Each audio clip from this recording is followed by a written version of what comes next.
E3 Day 1 is over. We have a brand new Quake. We have seen Titanfall 2. My name is Colin Tanner. Across from me, Steve Cuff. Hey, hey. And of course, this is an audio-only special edition of the PRESSURECAST with a hard P right there for you people.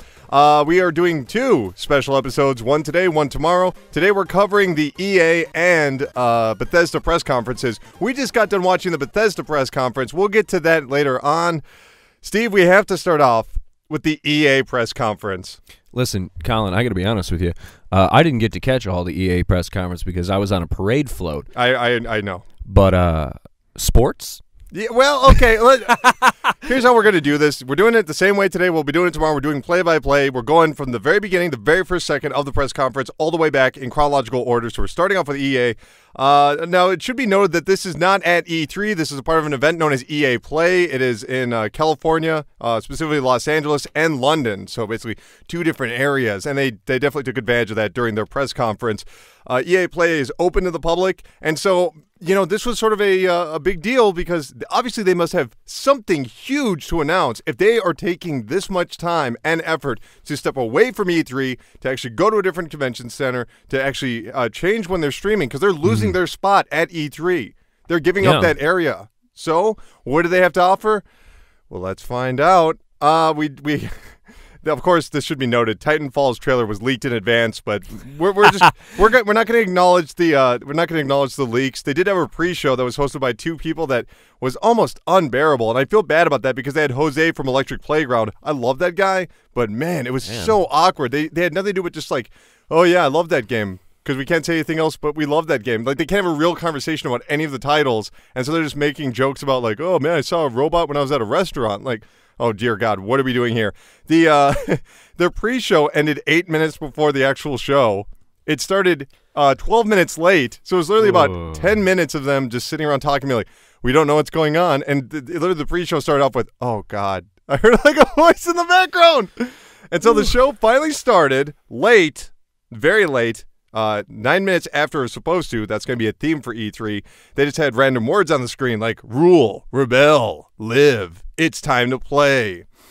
We like nouns. Steve, it's time to play. It's time to play what? Technically verbs. It's what you do. Yeah. Okay. Andrew Wilson, the CEO of EA, took the stage. He actually had something very interesting to say. This is worth mentioning here. He said, no, we could have done the whole E3 thing, but, you know, you probably would rather hear from the community rather than us. You'd probably rather hear from them. So, you know, talking about content creators in the audience and that they will tell them what they like and what they don't like. And he goes, and that's fine as long as you take the time to play. So they're directly communicating to, you know, I guess YouTubers. That's their targeted market here. You know, going, oh, we're open to the public, so we're going after YouTubers. Is the guy who was talking? You see the one who looks like a James Bond villain? They all look like James Bond villains. He's the guy. He's got the short kind of blonde hair, and he always wears like silver suits and shit. And he's always like cleaning that knife. I know. He's very, very strange. But then they jumped to Peter Moore, who's over in London. They had competing simulcasts, so they'd cut to London. And I'll say this much, and this will happen often. When they cut back to England, people are clapping and screaming. They're like, yeah, and they cut back to America, and it's pretty fucking quiet. It's almost awkward half the time. So I think people like Peter Moore a bit more than Scary Bond villain, man. He talked about how there's 2.6 billion game players right now. Okay. I mean, it was very strange where he's just like, video games are popular. Yeah, and where did that number come from? Well, you know, I'm sure that they just took all the Minecraft purchases and just add them up. Yeah. There's 6 billion people on Earth, and 2.6 billion of them play Minecraft. There you go. They took Vince Zampella of Respawn, formerly of Infinity Ward, one of the people behind basically the modern Call of Duty and the original Call of Duty and Medal of Honor. He took the stage to announce Titanfall 2, and he took the time to welcome PlayStation 4 players to the franchise, you know, just like really doubling down. This is for everybody. They showed off a multiplayer trailer. It didn't look all that different. There were people jumping out of the airship like before, landing on the ground. They showed a Titan shooting a bunch of rockets. People were jumping into Titans. They had one cool scene, and this is something that they pointed out a lot, where someone was using a chain whip to leap up taller structures, leap over Titans. So there's a lot more maneuverability for the regular people with this chain whip. Like, they were going to the very tops of buildings right away. So it does make the Titans seem a bit more vulnerable in a good way. Yeah. Well, it's tough, too, because I feel like that's the one thing they have to hang their hat on is everybody's really weak until you get into a Titan, and then it takes a very specific way of dealing with those as just a regular person on the ground to actually kind of even the playing field. So I guess I'm a little bit hesitant and leery about that kind of balancing, but we'll see. There was something going on where a player was leaping towards a Titan, and it was in first person for the Titan, and they had some sort of laser that automatically disintegrated the human being. So that was kind of cool. So it looks like they're having some bonus abilities there. That's good. I like that. They did show that when you're on the ground, you're going to have those special abilities, though. There was a grenade that launched people up into the air, and they were stuck there, and then the person just shot them all and got all the points. Basically just lots of chain whip stuff, lots of parkour, fast-paced parkour. It looked just as good as the original, where you're running from wall to wall to wall through window and taking out somebody, which was probably the best element of the original Titanfall, because if I remember correctly, you never run out of energy when you're running on the wall. Like, it's not like you lose momentum and then slide down. It's indefinite, which is super cool. Real quick, during this demonstration, a little questionnaire popped up that says, what was your favorite Titanfall 2 moment? The last scene, anything with the grappling hook, and it's like, what? So they're trying to get dead on people right away during the trailer. Yeesh. Which is kind of crazy. The end of the trailer, they did talk about how every single Titan's going to have unique abilities, that they're actually going to be more in line with the characters, whereas before, cool. Well, there was only 3 Titans, I think, in the last one. Yeah. And now they're going to have 6, so they doubled them, but I think there's even more customization. Then they announced that there was going to be a single player for Titanfall 2. This is important because the original Titanfall, no single-player component, which I think in the long run, they got a lot of criticism over that, because once people stop playing the multiplayer, why do you buy the game? Yeah, well, I mean, if you're going to put all your eggs in that basket, it's just like if you make a game without multiplayer, you need to have something that'll really blow you away and keep you hooked. Like, Overwatch is fine. Overwatch doesn't need a single-player campaign. Titanfall... Evolve. I mean, yeah. All these games that I played very briefly and did not really think about too much afterwards. Yeah, I agree. I think that, their multiplayer is so strong, and I think being on multiple platforms is really going to save the franchise in a lot of ways. But this is them at least doubling down on an expanded universe and really having a story in here. That's an interesting trend, too, because a few years ago, people were like, oh, no one wants to play single player. It's all about multiplayer now. You have to have multiplayer. I don't think they do want to play single player, but they don't like the idea that it's not there. It's kind of like some weird, bizarre feature like, oh, I need to have this DVD drive on my computer, even though I'm never going to watch DVD on my computer. It always blows me away that, like, the biggest part of Call of Duty's budget every year is the single-player campaign that nobody plays. I can't wait for this year where they're going to have Christopher Walken. That's not true. I just made that up. It is, whatever. Spoilers. Yes. We don't have an Activision press conference this year. That's really strange.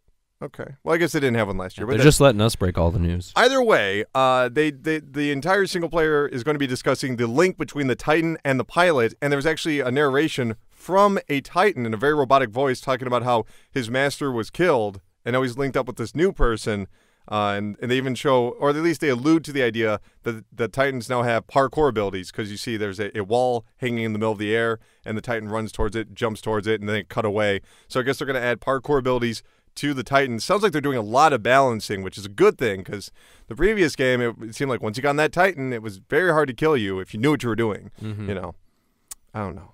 They showed a Madden trailer. Madden? Never heard of it. Here's the craziest thing. They showed Madden, right? And they got a simulcast.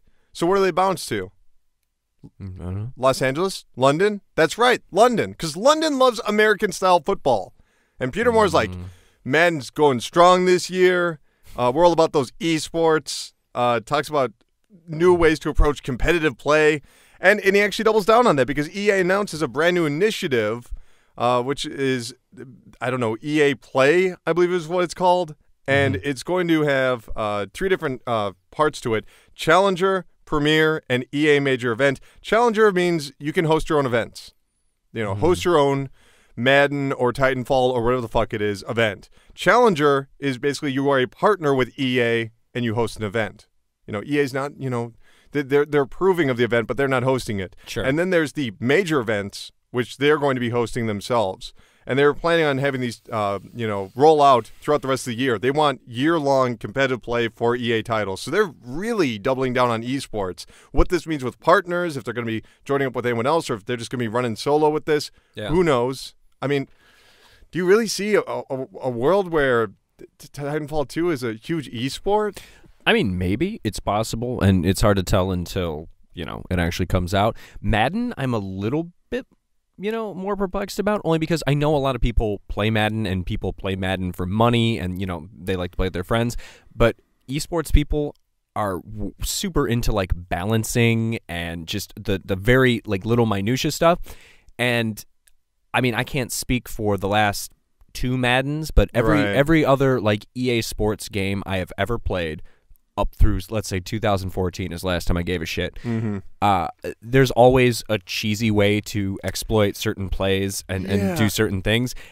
And that doesn't really doesn't really jive with esports. This year it's all about the defense. Now we're all about the offense. Now we're all about the defense again. Yeah. Well, and there's always plays too. Like I remember for the longest time in NCAA football, there was which was the superior football game for many years. I agree. There was a play called halfback direct that was like a guaranteed 25 yards every time you used it. That was in the game for like 3 years, and nobody did anything about it. Yeah, halfback direct. Go back and play like 2005 through 2008 NCAA. Well, I'm glad you're talking about this, because they were too. They immediately led into a sort of documentary about 2 of the 8 finalists in the Madden Challenge. Then they had those 8 take the stage after they profiled these people, being like, yeah, people don't understand being a professional Madden player. They just think that's all easy, but it's not. Some people get blood transfusions. I have Doritos injected directly into my body. So these 8 people take the stage. One of the guys obviously is injured because he has his arm in a sling. Jesus. And this guy walks up and goes, what happened there? And he goes, I didn't have my shoes tied, and I fell over, I broke my collarbone. And he's like, whoa, it looks like your shoes are untied now. I'm just kidding. I don't want you to fall off the stage. It's like, what? Why are we drawing attention to this? So it wasn't a joke? It was real? Yeah, he really fucking hurt himself, and now he's going to be in the finals. Steve, put your shoelaces back on. Why did you just trip right into the microphone? Off the stage, yeah. Either way, they introduce Aaron Flynn, the general manager of BioWare. It's time for Mass Effect Andromeda. He mentions that you're trying to find a new home for humanity. You are the alien. This is a whole new adventure, putting the trilogy to rest. So they're not talking about the old trilogy. This is a new cast. It runs on Frostbite. And we can't wait to share more with you this fall. We get a trailer. Graphics are gorgeous. They really are. Just very smooth models. You know what I mean? Like, there's no jaggedness to any of this. It's so beautiful. They show a giant beast stampeding towards a player that is firing at it. And then we maybe see a little bit of a Mako. We see a dusty planet with lots of particle effects. And then finally they take the stage. They do a demo. Oh, I'm sorry. No, they didn't. They didn't do any demo. That was it. It was literally like, it was a minute trailer. Oof. And that was all we saw of Mass Effect Andromeda. Which was announced last year? Okay, no, it was announced a couple of years ago, I believe. Let's talk about this real quick. Why did you host your own event? I figured, okay, it's because they're going to announce, I don't know. So Titanfall 2. Okay, that makes sense. But not to host your own event.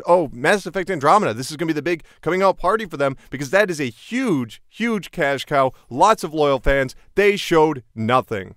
Nothing. I think why did you host your own event is going to be the key learning from this year's E3.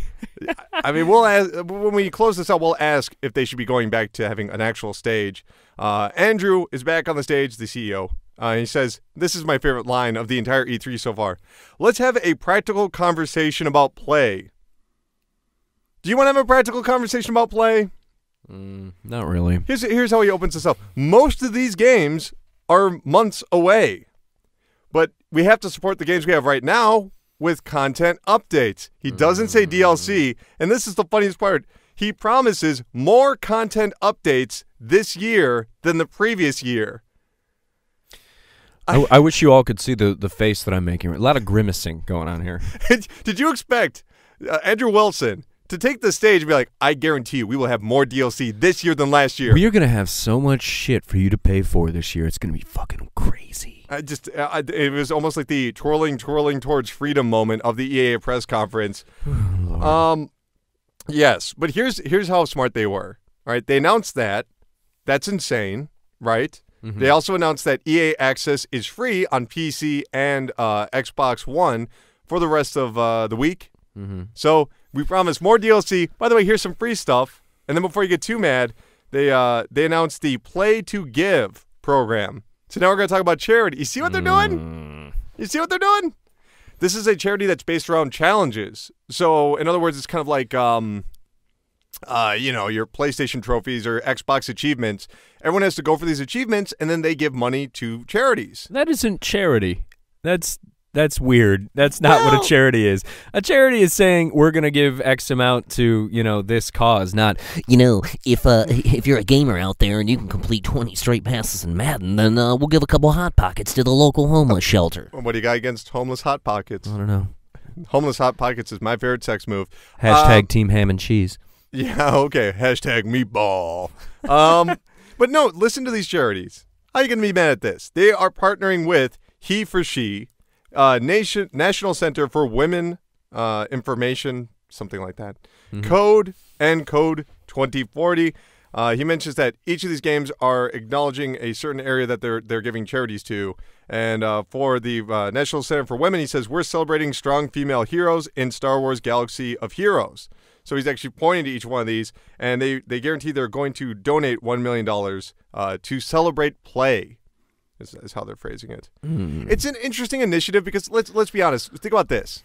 There is no guarantee that some dude who's having a live stream on Twitch that wants donations for some hospital is actually going to get enough money, to actually make something meaningful. Sure. I'd say that this is basically the same thing, except instead of the live stream. I mean, that's what's going to happen. People will live stream this. We're trying to get that achievement so we can help out the... Oh, yeah, that's what they want to happen. It's not a bad idea, though. No, you don't like this. It's slimy. I mean, this is... Yeah? Okay, lay into it. All right, I'm ready. This is your standard PR initiative. Like, obviously, the money is going to a good cause, but the question is EA has all this money. Why don't they just give it to these charities? Why is it a thing? And that's because people got their slimy PR clause into it, which is exactly what I do for a living. So, I would know. But this is kind of slimy. Why don't you want to celebrate play? Why don't you ever want to celebrate? We all got together to celebrate play, and you're just saying, I don't want to celebrate play. Think about the coded language, though. What does celebrate play mean in this context? It means everybody's having a great time. It means I don't know what the fuck play is. So by celebrate play, I mean, let me explain to you what play is. And by the way, we're going to have a charity initiative tied to this so that you associate play with this good thing. Why don't you ever acknowledge the power of the gamers and the games they game? Powers to the gamers. Peter Moore is taking over the stage again over back in London, and it is time for FIFA. Some random guy is on the stage, and he's like, I grew up here or something, and then says, this is the start of my journey, and you're all coming with me, and then sprints off stage. Dear God, it is time for a story mode in FIFA, which looks a lot like the story mode from NBA 2K16. The face, sure. I will say, they've touched up the models, so now the faces look like nightmares, like nightmare people that scare you. The Uncanny Valley, baby. No. The Uncanny Valley is where it's like, oh, is this human or is this a robot? No. I'm talking about like your grandpa made twisted puppets and is trying to entertain you for your birthday party. That's terrifying. I still have nightmares.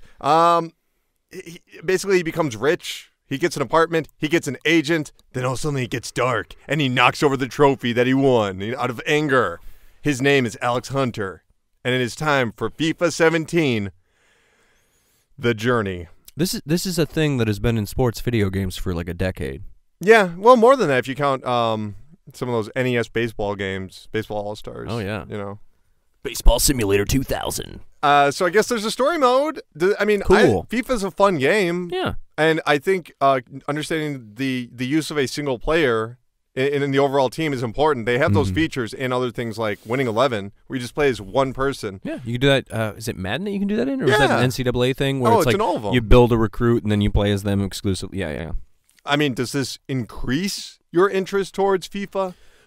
I mean, let's say, yeah, it increases my my interest by a multiple of 10, and my interest was 0. So So it's still 0. It's still 0. I'm sorry. That is No, I like FIFA. Like I played it at friends' houses and stuff, but it's kind of like a fun couch with your pals game or yell at the TV online game. I don't know.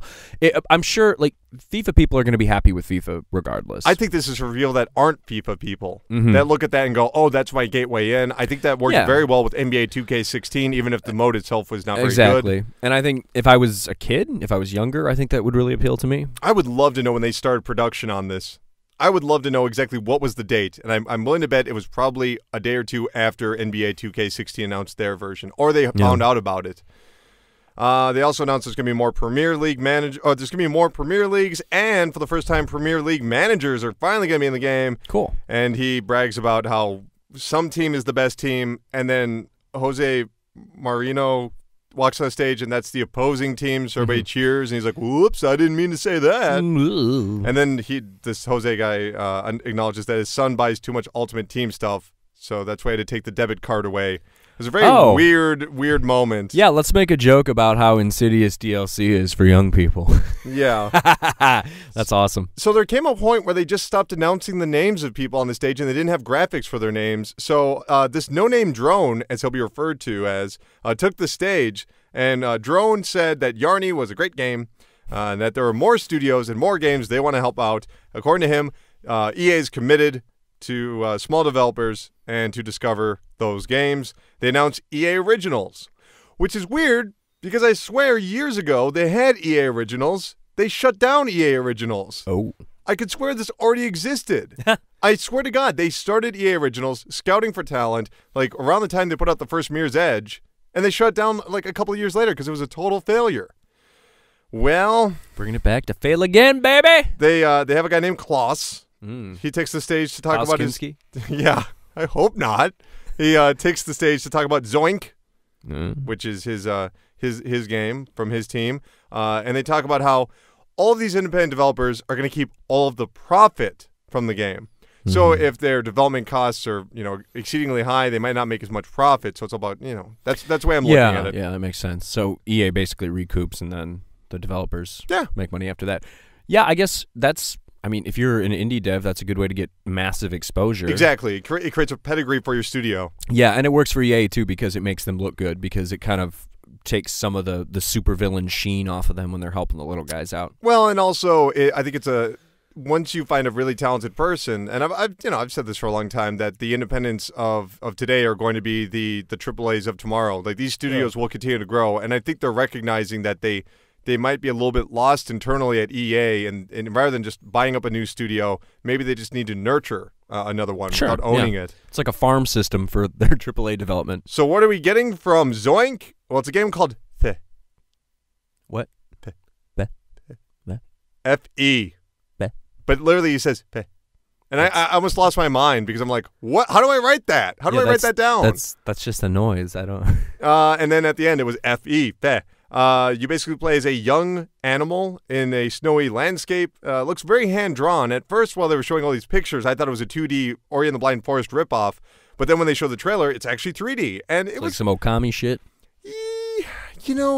Mixed with Ori and the Blind Forest, I guess. It doesn't look like it has as much combat. The only instance of fighting that they showed is there are these creatures called the Silent Ones, and when they arrive, everything turns red, where it's normally blue. And the thing they did is he took a ball and threw it at a bigger monster that was on his side, I guess. Sure. It woke him up, and so he grabbed the bad guys and beat them up. So Here's a question. Yeah. Is Ori and the Blind Forest the new template for AAA indies? Maybe. I mean, they literally talk about how you have to connect to other living creatures to learn their song. But they promise, Zoink promises, Klaus from Zoink guarantees that they will not hold your hand. They won't tell you where to go, what to do, or what to think. Or touch you inappropriately. They've made those promises before. They broke them all. I've been zoinked. Well, I mean, it did look pretty interesting. There was a sequence where this creature climbed aboard a flying stingray, and it was basically a very snowy area. Now that I'm saying this out loud, remember how we were talking about ukulele? Yeah. We're talking about how maybe some of these AAAs are probably looking at that going, do we want to bring a 3D platformer back? Maybe that's it. Well, when you first started describing it, the first thing that popped in my head was Never Alone, but in 3D. Oh wow! Is that maybe a good analog? It does it does look like it takes place mostly during night, even though it's a very pleasant and inviting night. But nonetheless, Yeah, that's my favorite kind. yeah, that's what I'm talking about. All right, get your mind out of the gutter. It's time for Jade Raymond. She's going to be talking about Star Wars. She is the general manager of Motive Studios, and it's kind of like, okay, why are you here? Motive Studios, Star Wars, I was not aware of any project they were working on. They talk about the games already released, Galaxy of Heroes, Old Republic, Battlefront, and they promise more DLC. Okay. Yay. But next year, Motive, her studio, and DICE will release a sequel to Battlefront. Now, I'm not sure if Motive... maybe they did work on the original. Maybe there was that hand thing that on the splash screen. You didn't play it. I did. What am I talking about? But I guess they're making a sequel to Battlefront. They promised that they've been listening to the fans. Well, that's good because the fans were very upset with Battlefront. Yeah, they would be upset. They were going to be bitching if anything wasn't Battlefield 3. Yeah, pretty much. Excuse me. I just want to say the Battlefield 2, the AI was so much better. I suppose it was. It's amazing how much.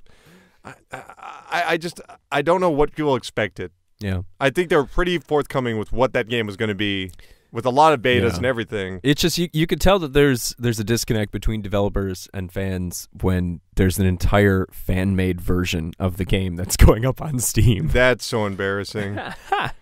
Well, they actually have a little documentary thing. You know, here's a bunch of people working at studios. Oh yeah, they love to do that, especially with DICE. They always do that. But they do show Amy Hennig, formerly of Naughty Dog, the creator behind the Uncharted series, and her idea about Star Wars is how do you ground the new and unfamiliar? Which is, she's a very smart creator. You tie rocks to the Ewoks. Okay, that's... I wouldn't. That sounds pretty bad. I would not tie rocks to the Ewoks. But they do show, and I do mean a very small amount of in-game footage of the game that she's working on with the team behind Dead Space, which was basically a dude walking out of a doorway onto what appeared to be Tatooine, the very small place, and then some TIE fighters flying over. And that was it. It did look very good. It was a third-person game. Respawn is also going to be working on a third-person game of their own. Of course, they're the people behind Titanfall. They had nothing to say about that. So basically, it's all hands on deck for Star Wars then? Whoa, are you kidding me? That shit makes so much money. Yeah. So it's just like that's their primary focus now. Why not? I mean, you have all these AAA studios. You can go to those independent studios and say, hey, make us something interesting and original. But then when you've got Star Wars, you need a pedigree to it. And it makes me wonder, too, like, how many of these studios were just like, okay, here's our idea for a game. And then EA was just like, yeah, okay, but Star Wars. Well, no, but here's the thing. You know, you have to imagine there was a conversation between EA and Disney when they're like, okay, we're ramping down publication. We're shutting down this division of Disney Interactive. We're not going to be developing any games. We need Star Wars games. We need a lot of Star Wars games. And EA is like, we got enough studios. We'll make as many as you want. We'll make different kinds. Sure. So I imagine they're making a very good deal right now. And this is very similar to the Blitzkrieg that occurred in like 99, 2000 with Star Wars games, when we got Star Wars everything around the prequels. You're when they came about out. 20 years late with your reference, but the next game was Battlefield 1. Blitzkrieg? You like that? Look at that. I liked what you said there. That was fun. That was fun. Yes.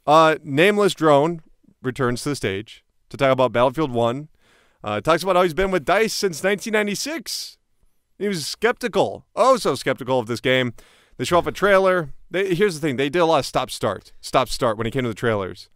So basically they showed some biplane action, flying around, Red Baron bullshit. We saw a Zeppelin, and that was it. Like, literally just stopped. And then they cut to some footage of a fence being shot up and a building having part of its roof blown off. It was very, very pretty. And I'm going to say this right now. This is, if someone were to tell me Battlefield 1 is the best-looking game I've ever seen, if they were to tell me that, I would say I understand where you're coming from. Because it's a very pretty game. No, it looks cool. I mean, I'm excited about a Battlefield game. When was the last time I said that? Remember that trailer that they showed a month ago? And it was like in-game footage. And it's like, who gives a shit? Because it's not going to look like that. It looks like that. Yeah. Because they actually had a, remember, what was it, last year? Battlefield Hardline, they had all those fuckers on stage. Or was that 2 years ago? People playing Battlefield on stage, right? They did that again. They had 64-player multiplayer after the show. Holy shit. So I saw a lot of Battlefield. They did show this small village was where the stage took place. I can't stress how good this looks. What was going on is people were shooting at each other, obviously, and there were bombs going off, and when the bombs would go off, parts of the area would be gone. It was almost like geomodding from Red Faction. I'm talking but the roofs wouldn't just disappear. They would cave in, or they would scatter along the ground. That's it would cool. change the terrain. And so they had that fucking Zeppelin in the air. They blow that up, and they stress, hey, this could land anywhere. And whenever it lands, it changes the landscape. And it had, the metal skeleton of the Zeppelin still there, changed the battlefield. It was crazy. It was very, very good looking. Most importantly, the blood mist. When you shoot some fuckers, there's some blood mist. I'm talking about real blood mist, bro. I mean, you like Battlefield, right? You like Battlefield Hardline? No, I hate Battlefield Hardline. It's your favorite game. What are you talking about? The last time Someone pull up the tape and find me where Steve says it's the best game ever. I think, Battlefield Bad Company 2 was the last time I was like, that was okay. Favorite game? I love Hardline. Just want a Hardline all day. I think if you're a Bad Company 2 fan, this is your game. Well, I'm not. I thought that was okay. Because you love that game, and this one's for you, buddy. Because it's the destruction is really, really bad. No, I like the idea of destructible environments. I like the setting. I can't help but laugh at EA's reluctance to use it as a setting, just because some of the quotes that have kind of trickled in from the past 2 weeks are embarrassing. We didn't think kids even knew what World War I is. It's 1, yeah. 2, that's insulting to your audience. 3, isn't this a mature game? Not for children. I will say I knew, but I agree with them because in America they don't really teach World War I. It happens. I mean, who talks about the fucking tariffs? Who's talking about smoot? Hey man, we learned World War I. I learned that shit in middle school. I didn't even know what the Civil War was. What kind of public education are you getting? I didn't even know what the Civil War was until I saw a Captain America movie. Anyway, real quick, they do have dynamic weather. So either it could start off raining or it could rain halfway through, and it really does change the it looks great. I mean, Battlefield 1 is gorgeous. Did it deserve an entire building where people can play it? I don't think so. Okay. Should just released a beta, guys. Come on. They will later this year. They called it a technical test or something. They didn't use the term then. A lot of people in the chat just kept saying RIP COD, for Call of Duty. Hint, kids, Battlefield 1 is going to, I'm going to say double the sales of Battlefield. Oh, no, I'm sorry. Call of Duty is going to double the sales of Battlefield 1. You think so? Oh, yeah. Oh, not even close. Battlefield 1, no, not even close. All right, we'll see. Combined digital sales, if we could get those numbers, not even close. It's going to lap it. What makes you think that? Because Call of Duty is Call of Duty. Hasn't Call of Duty sales, declined? Yeah. Oh. And I don't know what to say to that because it's one of those things where it's so big that declining is kind of I guess it has. It's kind of like saying rappers don't make as much money anymore as they did in the 90s. Yeah. Still make a lot of goddamn money. I guess we'll see. You want to talk about Bethesda?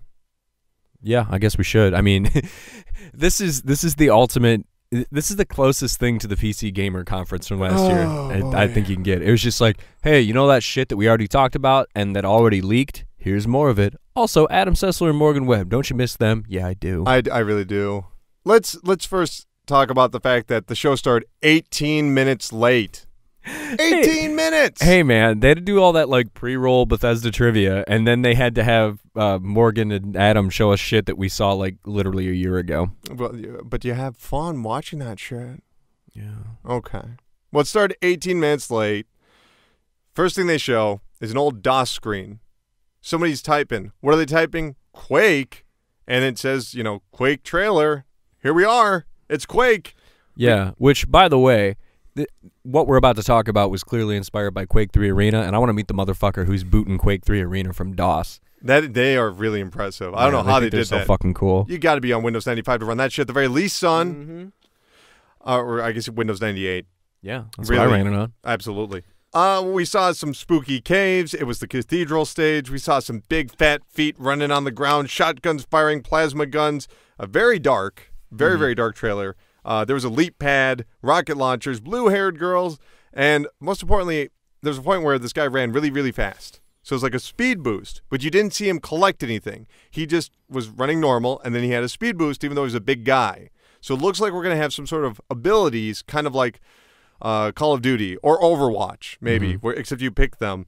Guy used some sort of blink. He teleported at one point right behind someone and shot them. And finally we close with someone with a buzzsaw for a hand, chopping someone down. It is official. Quake Champions is going to be the game coming to PC. Should be noted, they did not mention consoles in this. Well, and a lot of their verbiage when they were describing it, they were very like I almost want to say, I want to say PC centric, I guess, but that makes me sound like I'm talking about political correctness. Everything they said was just like, the frame rates, the graphics, and you could boost the whatchamadoos, and like it was very PC audience oriented. Can we talk about what a weird mesh Bethesda and id are together for a fan base? Because they announced Quake Champions, and it was so quiet. Like, no one clapped, and then finally someone realized, oh, yeah, we're supposed to respond to this guy. Yeah, and it was odd because, I mean, it wasn't like blow-your-mind trailer, but it was fine, and Quake is coming back, and obviously Bethesda can be trusted with these classic id franchises because Doom has done well. What? What's that? This is Bethesda can be trusted. It can be. I mean, that I want to see everywhere on the internet where that's just that's like on T-shirts. People walking down the street. Can be trusted. That's how people get into secret clubs where they play, like the Doom multiplayer on LAN. Well, don't tell me you weren't worried before Doom came out that it was going to be fucking Rage or something. Sure, but I just you like Rage. Shut up. No, Rage was a great game. No one has ever said that before except for you. I just love this. Bethesda can be trusted. Bethesda can be trusted with id franchises. I think they're fine. Also, I was not blown away by the trailer, but I'm excited for this just because I have a weird special spot in me for Doom 3. Or not Doom 3. Jesus, not Doom 3. What am I saying? Quake 3 Arena. Oh, you don't like the Doom 3 multiplayer on Xbox Live? So when I was a freshman in high school, we got brand new computers in our computer lab. And somebody, I'm guessing like one of the tech guys, loaded Quake 3 Arena onto all the computers. Oh, that Intel processor. Which we then discovered, and then I spent my entire, like, I never learned computer programming. Right.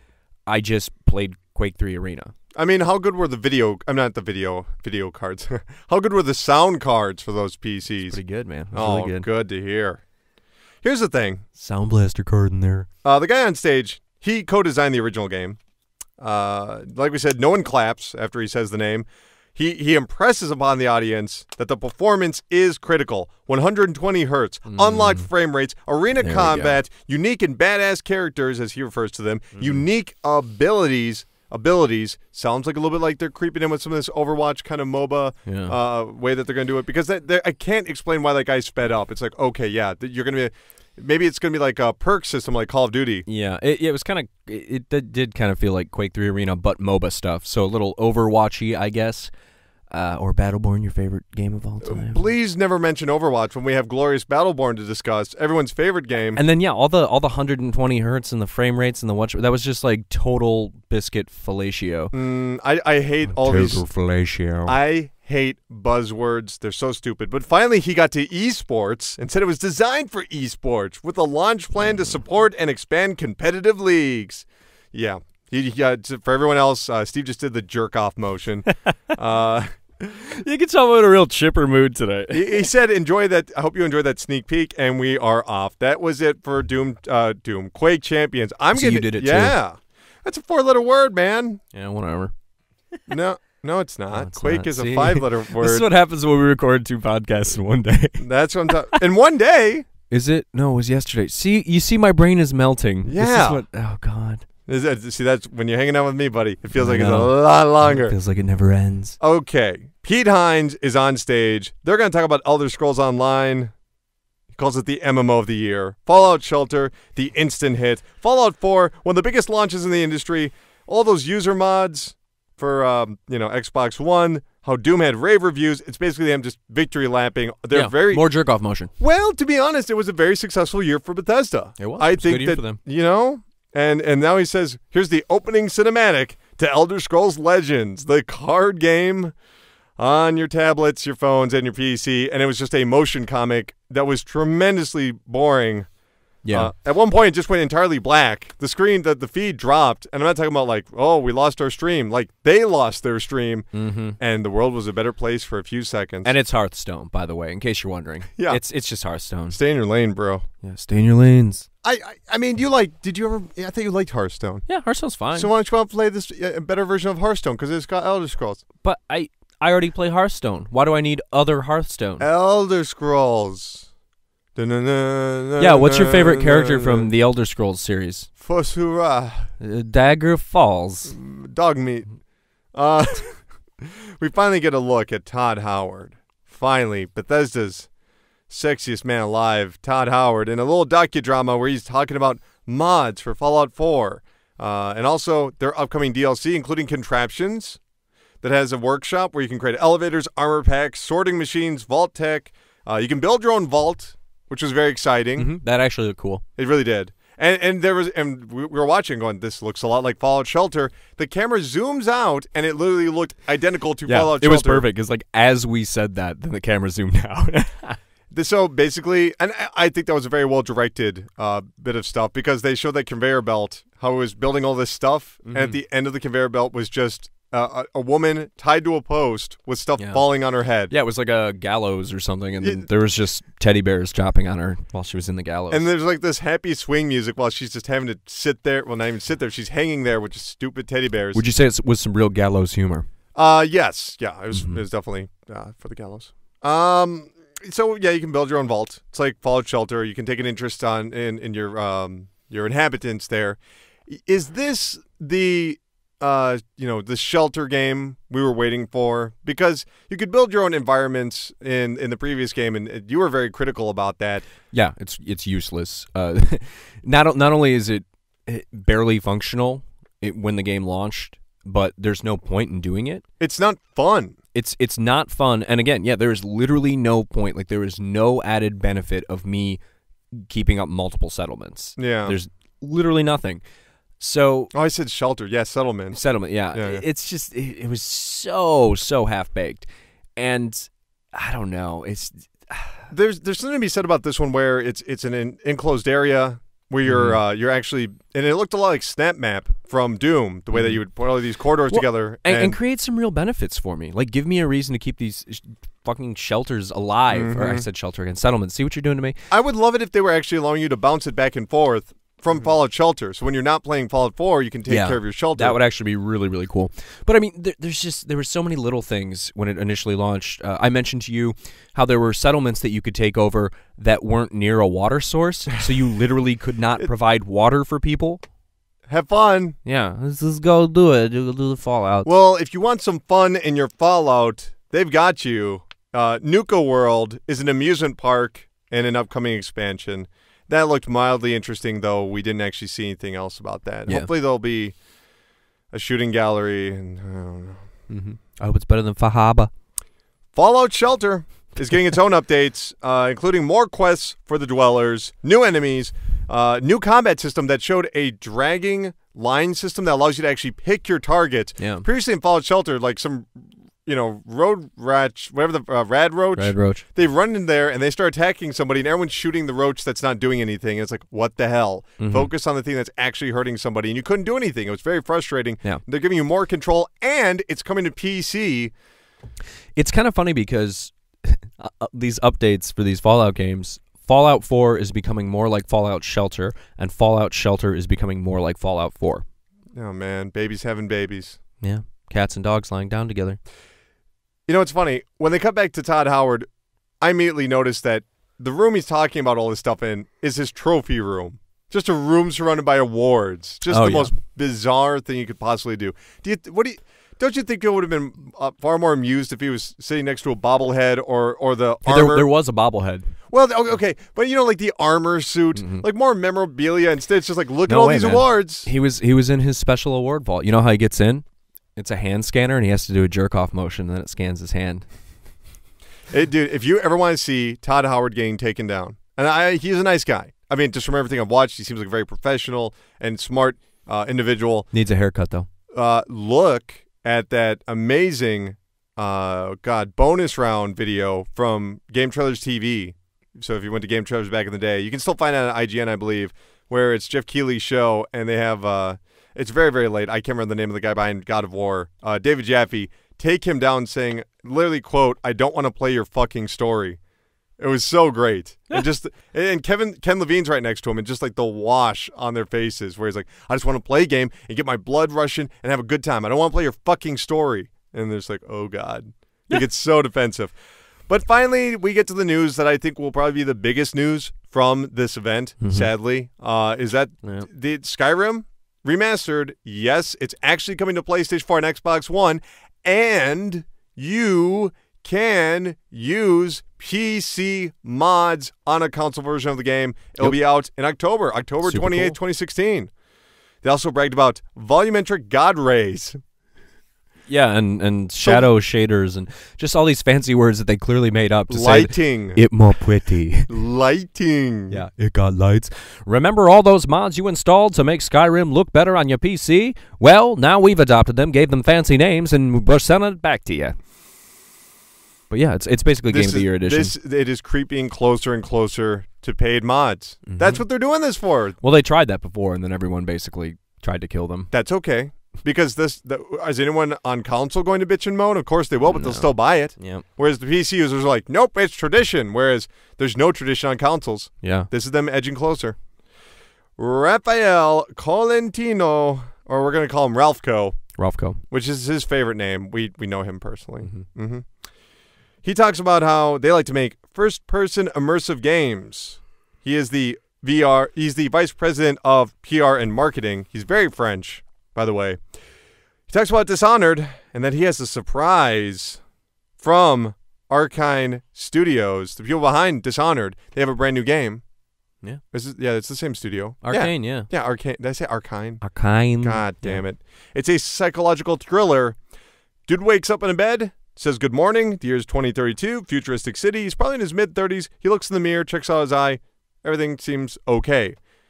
He wakes up again. Good morning, Morgan. He looks in the mirror. His eye's a little bit redder. Goes to black. Wakes up again. He looks in the mirror. His eye is getting really out of hand. Wakes up again. Looks in the mirror. Suddenly, everything's losing, it's losing its stability. He's not seeing everything right. The voice that says good morning is repeating itself. He wakes up again. He's in some sort of laboratory, and these scientists are like, we got a busy day ahead of us. What are we going to do here?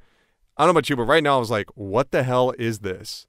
We cut to some first-person footage in space, like some sort of space place. Space base. Space is the place. Space-based place. And they're using shotguns. It looked like it looked even better than Doom, I would say, graphically. I'm not saying for a gameplay standpoint, but it looked very violent and very pretty, I would say. It looked like Dead Space 4. Yes. Mixed with Groundhog's Day. Yes. And so if you like Bill Murray movies and Dead Space, there's some creepy mist that's consuming him. Finally, he wakes up, looks in the mirror, and his reflection says, good morning, Morgan. You're not going to like what I have to hear. A fairly effective trailer. Interesting. And then splash screen, Prey. Not Prey 2, not Pray Tell, Prey. The exact same name of a game that came out 10 years ago. Yeah, not even 10 years ago. Barely. On the Xbox 360. And then a few years ago, they had the Prey 2 demo where you're a space bounty hunter, blah, blah, blah, blah, blah, blah. Do you really think... so, Prey 2 was apparently going to be open world. Yeah, Prey people were very upset because I looked at Twitter right after this came out, and all the game journalists people and all the people on the hashtag were losing their shit. They were basically like, hey, remember all that cool shit in the Prey 2 demo? That's not here. Nothing cool is here. It didn't seem like it was, I don't know, particularly interested in evolving the ideas presented by the original Prey. I thought it looked better than the original. Graphically? Well, it's 10 years. Okay. I'm just saying this new one whoops the old one's ass. Yeah, whoops. It's got more tail flops. It does. Yeah, I don't know, man. To me, like, if it didn't have the name Prey attached to it, how much interest would this game have? I would say zero. It just looks like a sci-fi shooter. There's no hook. What's my hook? Groundhog's Day is your hook? No, I think that this is a variation on the Doom formula, which is kind of interesting to me, where they are trying to embrace a sense of dread. It almost seemed fair. You really think this is Doom, though? Is this an arcade shooter? No. I mean, yes and no. What I mean is that it's probably going to be very knee-jerk reactions, blam, blah, blah, blah, blam. but I think there's going to be a lot more dread to it. It's going to be that thriller that they were talking about. Whereas Quake, it's kind of like, I shoot you with a shotgun, and I'm going to rip you in half, take your health. It's an action game, whereas this is going to be more survival horror, I believe. Even if it wasn't called Prey, I'd be interested. I did not like the original Prey, so that would actually hurt my interest in the game, and I walked away going, okay, cool. Yeah, I don't know. Nothing about this jumped out at me. It looked like a generic video game. It looked Look, like a movie. Oh, it looked like a generic video game. First of all, it is a video game about a man who has amnesia. Oh yeah, white guy with amnesia in a dystopian sci-fi future. Tell me more. That's so original. Can't remember his past. Oh my god! Oh wait! And it's in first person, and he's got a gun, and there's shadowy alien monsters. Dude, you don't understand. This is a whole new world for me. His past is an intriguing secret that will contain the answers and perhaps some more questions. Maybe we'll finally get the answer of who's the real predator and who's the real prey. 2017. Thank you. Okay. Marty Strain. One of the Marty. Marty. He's a good Jewish boy. He's from Doom. I mean, he worked on Doom. Yeah. He's not literally from there. That'd be terrifying. Yeah, he's literally an imp. It's a previously recorded clip, much like the Todd Howard scene. And he talks about there's going to be some updates for Snap Map, all of which are going to be free. So they're going to have the hell visuals. Because previously it was all these weird metal corridors. You couldn't use hell. Now you can, or you will be able to. New props. You can finally use weapon wheels in your Snap Map creations. Every Snap Map is free. They're actually going to have they're going to have more stuff for multiplayer, including Capture the Flag and another version of Domination. Doesn't look like it's going to help the franchise at all. Yeah, they said that they were going to, there's going to put more focus on the single player aspect of, building levels, one player design, Snap Map stuff. Yeah, but here's what we talk about. Okay, so that's the stuff you get for free. Yeah, freebies, dog. They're expecting you to pay for Unto the Evil, which is a multiplayer DLC pack. It's a poorly conceived name for DLC. This is essentially, if Square Enix announced, we're happy to announce, a brand new DLC pack for Deus Ex, Mankind Divided, of just the boss fights. This is not why people bought Doom. This is not the reason that Doom got good reviews. I gave that game a favorable opinion, and I did not like the multiplayer. The funny thing is about Doom, and I think this is why they didn't give out review copies, is I'm guessing when this game was conceived before the multiplayer beta went out, their thoughts were people aren't going to like the single player campaign, but everyone will like the multiplayer. Whoops. But then the flip side happened, because everything you're seeing from them, it seems like it was planned months, years in advance, and then all of a sudden when it actually launches, people were like, oh, we love the single player, but fuck your multiplayer. They're like, oh no, that wasn't supposed to happen. Poor them. But they do promise there'll be new taunts, new gun, new playable demon, new armor sets. Nothing I want. Nothing I want. Not one bit. I don't think anyone wants it. I honestly, if you're addicted to Doom multiplayer and you can't get enough, yeah, I'm just going to tell you right now, turn yourself into the FBI, you mass murderer, because I don't know what you do during your day, but it can't be good. Might as well face it, you're addicted to Doom. Okay. Right? That's my favorite Robert Palmer song. Matt Fahara. Fahawa? He's from Elder Scrolls Online. 5 people clap when he takes the stage. 5 people. Well, that's louder than it was in there. Yeah. There's going to be a new expansion. He does mention that the Elder Scrolls Online is coming to Japan on June 23rd, which is actually a big deal. We'll probably see that on the Chart Park. So keep your... Chart Park. Yeah. He also talks about the new Dark Brotherhood DLC, which looked okay. It involved stealth. And then announces a brand new feature, which I don't understand. This is a feature called One Tamriel. Why is it called One Tamriel? Because Tamriel is where it takes place. The world of Tamriel is where Elder Scrolls Online takes place. And now he's saying, hey, you can have all the expansions. You don't have to be a certain level anymore. We'll automatically level you up wherever you go so you can explore the entire world without limitations.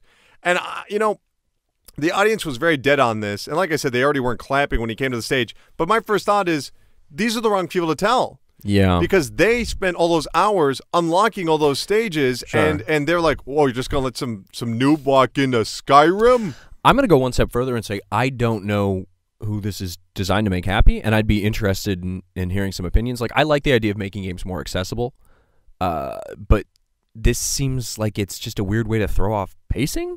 Isn't that the whole point of games? When I think of, say, Xenoblade Chronicles, for instance, there's a game I don't really like, but I think one of the things it does really well is there's so many things in the world where you can go there Yeah. but you shouldn't fucking be there. Don't go there. Yeah, Dark Souls is another good example. You go where the fuck you want. It's Dark Souls. Go somewhere.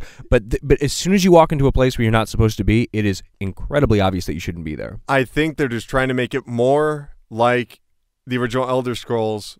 You know, the actual games, Morrowind, where you can go anywhere and do anything. Yeah. Well, in Skyrim you can too, but you don't automatically level. Like if I'm in Skyrim and I wander off at the beginning of the game to a place I'm not supposed to be, I'm going to get my ass handed to me. I think what they're doing is what they had planned all along. I don't believe for a second that this one Tamriel thing is something they came up with at the last second. This has been an idea in the works for a long time. Mm-hmm. I'd be curious to hear just some opinions or arguments as to why this is a great thing. PRESSURECAST@gmail.com 944-947-9733. I can't think of it because it ruins the idea of pacing. Like, isn't that why there's different levels in different areas in games? Like, that's I don't understand. It makes me intrigued to play it again just because I'll be able to go anywhere, just to look at stuff. Yeah, I guess if you're playing it like from a touristy perspective. Well, Pete Hines is back. He's on stage to talk about Bethesda VR. And here, we need to talk about this because there's some weasel words in here. Let's get out the weasel alarm. I'm a weasel. Yeah. Weasel. Real quick, speaking of weasels, I saw a lady with a pet skunk today, and I pet the pet skunk. I was hoping you were going to say something about Bobby Heenan, but no, all right. Like a legit skunk. And that skunk grew up to be Pete Hines. Took the stage at E3. Skunk Daddy. And he talked about Bethesda VR. And so we really need to focus on this. He mentions that you'll be able to explore hell in Doom in VR. He doesn't say you're going to be able to play Doom in VR. He said you're going to be able to explore hell. It might not be the same game. This might just be a big old tech demo. Yeah, or you can do the snap map in VR. Maybe. Because my first reaction was I was thinking about playing Doom with VR, and then I was thinking about how much I would throw up if I played Doom with VR. You want to talk about throwing up? Yeah. Fallout 4 apparently is coming to VR. In 2017, they name-dropped the HTC Vive. They do not mention the Oculus at all during this part of the show. But they do mention that in the future they'll have the platforms you choose, which, you know. Which is like a really cool way to throw shade at Oculus. Like, we'll port it over if people give a shit. You know, we talked about this, but Fallout 4, the frame rate is shit. The frame rate is shit on most platforms. Even most PC users had frame rate issues. I don't get it. Like, I honestly don't understand why that would be the title to choose for VR. Skyrim, you're going to be remastering Skyrim. Put that on PlayStation VR. That makes sense to me. Sure. You know, that's a game that can run very well. It's old enough. A very popular game. But Fallout 4. I mean, I don't know. I didn't have any major frame rate issues when I played it, but really? Yeah. I don't believe you. I never ran into any problems. You're weird. Your dick gets hard when the frame rate stutters. So I don't know. I'm like, come on, stutter for me. I got a half stiffy. I know this frame rate's stuttering. You should really see me playing Bubsy 3D. It is I'm a mess. It is. He just comes all on his own chest. I'm just saying. You didn't expect that. I think you perhaps didn't notice the frame rate for Fallout 4. But once you have that headset on, you notice it tremendously to the point where it's very confusing. Well, I mean, let's get beyond the realm of frame rates and just the fact that you're playing. I don't think we can for that. Okay, get beyond it for a second. Get back. Put your Total Biscuit. Take your Total Biscuit monocle off.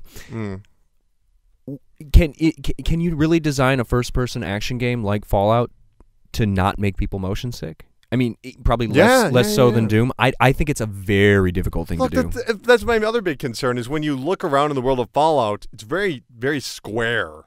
You know, I look left, I look right, I look up, I look down. And once you try and go outside of those directions, it's, am I looking? Yeah. That's kind of the big problem with retrofitting old games to work. Like, great, it works on the Vive, but if something isn't designed for VR, I think you run into a lot of additional issues. You run into a train. A train? I don't know. Is this a train segue? No. Why not? You might be dishonored if your frame rate isn't good enough. Oh, there we go. Harvey Smith, he's on stage to talk about Dishonored 2, and we get a look at the world. He mentions, they're just random clips of just kind of like alleyways, some lady typing at a typewriter, tall Mesopotamian type buildings. Mentions it's the Kanaka, the Jewel of the South is what this area is. Mm-hmm. They have made a brand new engine that is focused on lighting.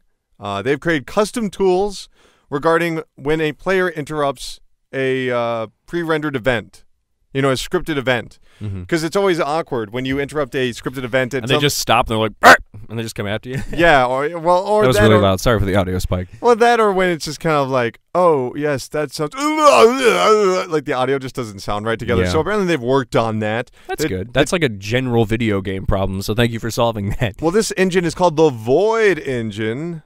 And what I like about this, he says that their goals are to create a sense of place, which I think is a very positive thing to focus on.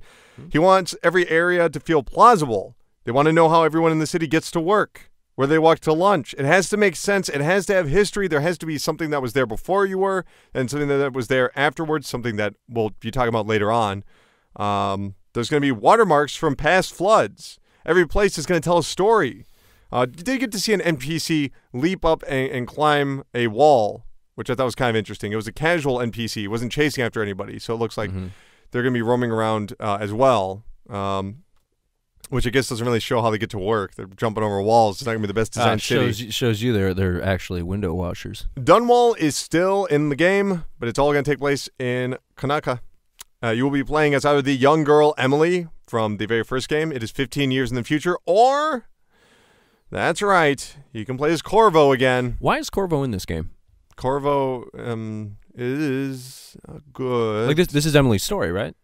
Yes, but some players maybe don't want to experience Emily's story from her perspective. they want to experience the penis story. Right? Yes. Now you're following me here. They want to see that first person pissing contest. Yep. Well, they did say that Corvo's going to have all of his old powers. Emily's going to have all new powers, and we did get to see a bit of a demo where they announced that she's still the queen. Emily is actually a sitting queen, which is kind of cool, so people respect her. It's kind of interesting.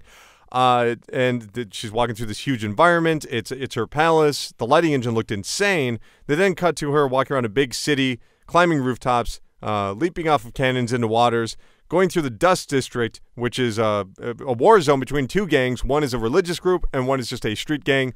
Whichever one you side with is going to have a huge impact on the story. That's kind of interesting. And apparently this is early on in the game. So so the ramifications of this might make you play something very different, a la Witcher 2. Maybe. Sure. Much improved lighting, though. It really looked good. They had a fan that was covering a light, and just seeing that lighting source move around with the shadows, I thought was quite impressive. She doesn't blink, but she sprints. She does like the sprinting motion because she had that purple thing where she went forward. And they said she has all new powers. It really didn't look like Blink to me because it looked like she didn't jettison. It looked like she was still on the ground the whole time. Well, I mean, I guess it serves the same purpose, but I mean, it's a slight difference. And besides, I like how her flame is like purple. It's like a feminine flame. Oh, and he's got the baby blue flame in the original game. Yeah, you like it? No. Yeah, she stabs a guy, jumps off a building, stabs a guy. Does Dishonored stuff, basically. There was that cool moment where she flung somebody towards her and stabbed him right in the neck. And then lastly, there was a force pull. Yeah, I like that. There was this cool sequence where she set up a trap at a projector and then targeted it towards 3 different people because she was trying to get towards her target, right? And once someone crossed the line and touched the projector, all 3 of them went down, and then she was able to take out the target with her beast mode, which is like this shadowy thing that lifted him up by the leg and chopped him up. So her stuff is, I don't know, a lot of it seems like it's more oriented towards it, because with a lot of Corvo stuff, it was just like, okay, this is going to affect one person. Right. And with Emily, a lot of it was like group focus. So they showed off that power where you could tag different people, and then when one thing happened, it was called the domino power. Yeah, right? yeah, I know you said you yeah. So when you do the domino thing, if you do one thing to one guy, then it affects everybody else that you tag. And then the other power they showed off from her too was the thing where it's like she made a big shiny black thing in the middle of the room, and it made everybody kind of like stare at it. Yeah, yeah. Oh, and the mesmerizer. Mesmerize, yeah. So, including a dog. Yeah, including the dog. So you're gonna be killing dogs in this game, which I'm A-okay with. Hell yeah, dogs are stupid. Yeah. But yeah, like it's interesting to see that her powers are more focused on kind of like dealing with large groups. Yeah, it doesn't seem like these are offensive maneuvers as they are stealthy, which I appreciate for sure. Yeah. Lastly, they did show off this area that was a ruined mansion, and she had this piece of glass that she could look through and see what it looked like in the past, where it was very nice before all the water damage. And then she could teleport there and then stab somebody. And presumably it would be one of those things where it's like, oh, I can't get into this door. I need the key. Well, who had the key in the past? And, Yeah. So Day of the Tentacle, essentially, except you're stabbing people. Day of the Tentacle or Braid, but more stabby. Yeah. Even the sound sounded like Braid, though. It really did. It will be released on 11/11/16. Worth noting that was soon. That's the same day as Skyrim was released 5 years ago. Because it was 11/11/11. Oh, yeah. Look at that. Fun. What can I say? Marketing stays with me. If you got a stupid date, I probably will remember it. Just like Doom came out on 6/6. Okay. And $99.99 for the Dreamcast. Finally, Pete Hines gets the thing that we've all been waiting for: Collector's Edition. Get that Steelbook. Was it a steelbook? They didn't even mention. They mentioned the mask, and they mentioned you got a ring and a poster. It looked like it came in a steelbook, but who cares? It's like $100. So here's the thing: they announced that if you pre-order it on console, you'll get the definitive edition of the original game as a bonus, which is kind of cool. Yeah, it's a nice little throw-in. I mean, obviously, the definitive edition has been dominating the NPDs every single month, so I guess they're throwing away money. No, it isn't. Well, they got to get rid of those digital copies somehow. Can't leave them sitting on that digital shelf. Okay. That was it for the Bethesda E3 conference. And immediately, Steve, you being the social media guru you are, looked at Twitter, and the response was what exactly? People are excited for Dishonored, and they don't give a shit about anything else. That surprises me, because I thought that Skyrim announcement with mods coming to consoles and everything, I thought that would really surprise. I don't think people care because, God, like Skyrim is such 5 years old. Yeah, it's 5 years old. It's a PC-centric game. I think it's cool. Thanks for doing that, but I don't think that's everyone's primary concern. The general consensus was a shocking amount of people not talking about Quake. Yeah. Well, what did they even show us? They show us some pre-rendered they trailer. Didn't show us much. No it exists, gameplay. Yeah. A lot of people happy about Dishonored 2. A lot of people not happy with Prey. I wonder what they learned from last year. That is my main concern, because you look at last year, you look at the surprise announcement of Fallout Shelter. It's available right now. That didn't exist this year. Nope. You look at the major title that's coming this fall that we had no idea existed. That major announcement, it's Skyrim Remastered. So that's not really all that great, really. It's not as big of a deal as Fallout 4. Now, nothing was going to compete with Fallout 4 from last year, but it seems like they didn't understand why last year worked. They didn't have anything in the chamber for them. Even their press conference, I think, had a lot more energy last year. Like. The audience was out of control. It was a huge stage. It really felt like, okay, now I understand why they're here and not at E3, right? Like proper. And this just felt like an E3 press conference. Like there was nothing special. It was all by the books. I wouldn't even say it felt like an E3 press conference. It felt like a Gamescom press conference. Ooh, throwing shade now. Well, no, where it's like, well, here's some stuff you already know. Here's a little bit more about it. I mean, I appreciated the Dishonored footage. That game did not blow me away. I said it to you in the room. I said, this Dishonored is not an E3 game. It's not something that's going to be like, check this out. Dishonored. We are Dishonored. Yeah, here's our magical stealth game. Hashtag you are Dishonored. That's not going to happen. Nope. But, call me if you want some marketing tips there. It's a very thoughtful, quiet, explorative game. Whereas Fallout, for all it is, it does come down to heads exploding in slow motion. It still is that kind of game, where you can go, wow, that looks awesome. Whereas Dishonored is kind of like, no, guys, I'm not sure how well that game really sold, Pretty well. For an end-of-the-generation game, though, that's my question. No, it sold well. It sold pretty well. But I mean, we'll look it up, because what I mean to say is that for the end of console generation, everything kind of sells better. That's why we see a lot more games, because more people have the consoles at home. I just don't know. Are you excited for anything? Was there anything that really? I like Dishonored. I'm excited for Dishonored too.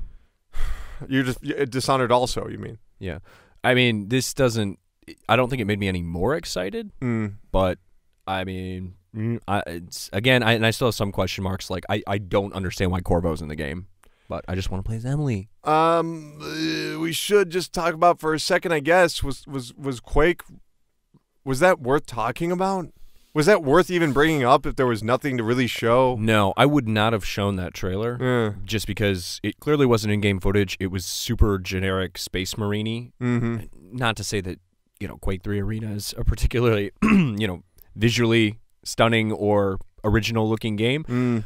But I think it would have had more impact if they teased it without any footage, which is kind of weird saying that. But, No, just the name on the screen. Yeah. We are working on a new Quake. Even if they just said the word Quake came up and they didn't even hint that it was a multiplayer focused thing. Right.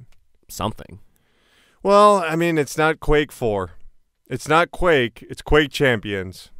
They're on the Wheaties box, using their blades to chop up people. I'll say I thought Prey looked good. Colin's going against the grain. Well, no, it was something different, It has nothing to do with the original Prey, as far as I can tell, which is, I think, all for the better. It's so, drastically different from that Prey 2 demo and the original Prey that it almost makes me wonder if it was a totally different project and they're like, Prey. I can't believe they're just calling it Prey. That's the most bonkers thing to me. EA... nothing really all that great there. Battlefield 1 looks to be shaping up to be one hell of a game. I cannot wait to play that. And I can't believe I'm saying that, But other than that, it was it was more about programs. Here's what we're doing with esports. Here's how we're connecting to independent developers. Yeah. Okay, Story mode FIFA, I don't know. Yeah, it was tough to get stockholders excited, but not necessarily fans. So depending on how you view E3 and its general purpose. I say that these games didn't need their own press conference. I say that they could have just had 10 minutes at Microsoft or on Sony's stage and had a bigger impact. Here's the first gameplay demo for Dishonored 2. Woo! There you go. Well, and then it probably would have made them money instead of costing them a lot of money. Well, yeah. And I can't imagine that either of them are going to turn that down when Microsoft is desperate to get people to buy their console, and Sony doesn't have a whole lot of games that are actually coming out in the near future. They delayed a lot of their stuff. Sure. As for I mean, EA could have showed off their FIFA thing anywhere; it would have been fine. I don't. This was a curious day.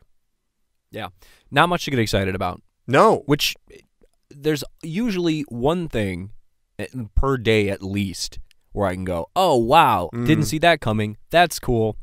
And this it all felt, and this is partially because of leaks and stuff like that, but yeah, a lot of it is just okay, well, we knew this was going to be here, and a lot of other things was just well, that's fine, fine. Titanfall 2 looks great and all that, but at the end of the day, I think the presentation for these events did not do them any service. Just the actual event, the beat by beat on how the event was handled, I don't think was very good. I don't think they built everything up correctly. I don't like the pacing of any of these shows, because that's just it. It's all spectacle. That's what people mistake. It's tricking you. It has to be effective marketing, and they feel so desperate to be honest to their audience that it's doing a disservice to the titles they're presenting. I think if they were to lie to us more, it would be a better show. And people will be very mad about that, but that's E3 is not about being honest and being okay, guys, but let's be real, all right? It's a very cynical path you're going down. Are you kidding me? It's wonderful. Santa Claus isn't real. Santa Claus is made up. But that doesn't mean I'm cynical that I like the idea that kids believe in Santa Claus. That's what E3 needs to be. It needs to be bullshit. Look at Sony's press conference last year. Here's Shenmue 3. Here's Final Fantasy 7. When are we going to see these? Maybe a few years. I don't know. That's kind of a treacherous path to go down, because that's how you end up with the Watch Dogs trailer. What you're doing is you're creating passion within the industry, though. Something for people to bitch about, not because they hate, but because they love. That is what I wanted. And instead, we just saw things that are this is what it is. It is what it is, guys. And I hope you enjoyed it. Okay. Go play Bethesda Hearthstone. Jesus Christ. Hearthstone. Okay. Final thoughts, Steve. It was incredibly underwhelming. It was like a dry fart underneath a bed sheet. I knew you were going to use a fart as an analogy. Yeah, because it was a fart show. We have done this too long. You know that. Oh, my God. Dry fart under a bed sheet. Okay, the bed sheet's new. The bed sheet is spicing it up. The bed sheet's just spicybedsheet.com. Actually, don't look that up. Don't What do look you think that that up. What is? are you doing? Something bad. Let's get out of here so we can look that up. Okay, that's going to do it for E3 Day 1. We have yelled into microphones. Remember, tomorrow, yes, tomorrow, we will have the coverage of Microsoft. We'll have coverage of Sony, PC Gamer, and Ubisoft. I'm very much looking forward to all of those, including PC Gamer, believe it or not, despite my skepticism. So what do you say we get back together here tomorrow, right after Sony wraps up, talking to some microphones? Sounds good to me. Fantastic. Thank you, everybody, for listening. Remember, contact us, pressurecast@gmail.com, at pressurecastpod on Twitter, and 954-947-7377 with your reactions. My name is Colin Tanner. Speaking for Steve Cuff, I'm going to say good night.